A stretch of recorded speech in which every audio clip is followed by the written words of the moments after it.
storyline in the National Basketball Association that's been gaining steam. People have been talking about it for a couple months now, and that is the relationship between players and referees. It's fractured. It's bad. And now the referees are going around to meet with every single team, and they're going to, quote, discuss rules, interpretations, on-court conduct, and the expectation of referees. Jalen, what do you think about this fractured relationship between these two camps of people? Fake hustle. Ooh, what's that mean? Explain. What it means is that both parties are working really hard to be really good at their job. Sure. You have the elite basketball players in the game that are continuing to work on their craft to try to get every edge they can, including a foul call. Have you ever played basketball in someone's backyard or at the park, or ever watched basketball, high school, college, or pro, and the official makes a bad call and the player says, you know what, that was a weak call. I don't even want to shoot the free throws. Yeah, like that commercial. Like, yeah, it was actually off me. It was actually off me. You know what? I'm just going to shoot these with my offhand because I didn't deserve this call. It. Yeah. Karma. Every time the whistle blows, the individuals who are rooting for a team, are coaching a team, or playing for the team, and they get that benefit, they're happy. And the people who don't, they're upset. And they express their upsetness. That's a basic thing that transpires in sports. Now, how it relates to this topic in the NBA, someone way more intelligent than me said insanity is doing the same thing over and over again and expecting a different result. So for the players, here's what has happened.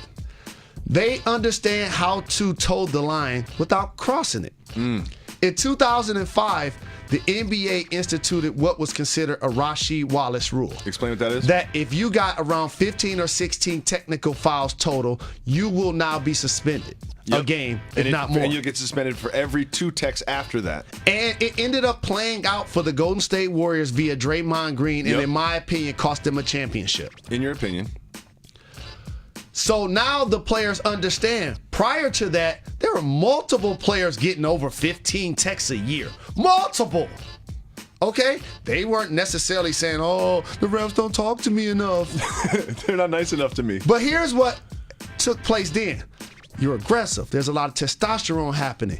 You can actually bump and be physical with your opponent and give a hard foul if you were frustrated, or actually throw a punch, which I don't encourage, if you got upset at the guy in front of you. Now you can't do that. So who do players take it out on when they get upset? The referees. The referee. Because before 2005, guys were getting over 15. Now, guys know, how many do I have? Kevin Durant? Oh, I got 10? Guess what? Slow down. He's not going to get suspended for a game because he's not going to go over the line. Not only that, also it's a game check. If you get suspended for a game, that's a full game check. If you're Kevin Durant, that's 6 figures. Correct. And so what clearly has taken place is the league has done an amazing job of building up teams. For example, when you play in a major market and you have a Porzingis, or you have a Joel Embiid, or you have Kuzma and Ball, these have become marquee names in major markets that are not even on contending teams. But people on those markets are really happy to have those players play for their squads. Of course. So the NBA has now flourished and created so many stars that every player think they need to get the benefit of the whistle. So now when the call goes against you, you're really upset if you think the ref is wrong. But now what is taking place is players are screaming and yelling about obvious calls that the official makes. And that's the part that I know bothers you and bothers me too. And it's like, when you see the replay, you see the guy argue with the ref about a foul call, then you see the replay and it's an obvious foul. That happens time and time again. And let's just take a look at some numbers, Chandler, because we don't do a lot of research on this program, but for this topic we did. If you look at the consistency of referees starting in the 2011 season, the fouls per game, pretty consistent. Team techs, actually probably down a little bit. It does vary a lot. Ejections have kind of ballooned in the last couple years. Look at those numbers. If you say one is going to project this year to 510, that is zero comparison to just 2 years ago. There was 723.